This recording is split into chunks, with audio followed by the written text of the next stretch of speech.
ஒரு கதை சொல்லிட்டேன் சார். சைலன்ஸ் ரொம்ப சத்தமாக இருக்குல்ல? நீ சிரிச்சா செம ஸ்மார்ட்டாக இருக்கு சார். ஆனால் முன்பல் இல்லாமல் நீ சிரிச்சா ரொம்ப கேவலமாக இருக்கும். சரி கேமரா ஆஃப்ல இருக்கு, செஞ்சிருவேன்.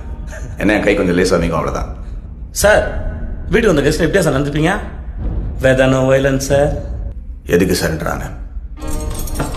ஒரு கதை சொல்லிட்டு போலான்னு வந்தேன் சார். சொந்த கதை சார். உன்ன மாதிரி ஆளுங்களுக்குலாம் ஒரே கதை தானே. நான் கீழே இருந்தேன், தெருநாயா இருந்தேன், இது செஞ்சு அது செஞ்சு பெரிய ஆள் ஆயிட்டேன். அந்த கதை தானே. ஐயோ எப்படி சார்? என் கண்ணிலே படம் பார்த்தியா சார்? உன்னை பற்றி ஒன்று சொல்லிட்டா. இன்னைக்கே 10 கோடி ரூபா கொடுத்து இந்த தொழிலை விட்டுருனா காசு வேண்டான்னு போயிடுவேன். ஆனால் வீட்டுக்கு போய் இந்த காசு எங்கிட்ட எப்படி போடுங்கன்னு திட்டம் போடுவேன். அதுதான் நீ. அதே 10 கோடியை உன் கையில் கொடுத்து என்னை விட்டுடு சார்னு சொன்னா விட்டுடுயா சார் நீ? என்னை வீட்டுக்கு போக சொல்லிட்டு எப்படி என்கவுண்டரில் போகலான்னு பிளான் பண்ணுவேன். அதானே சார் நீ?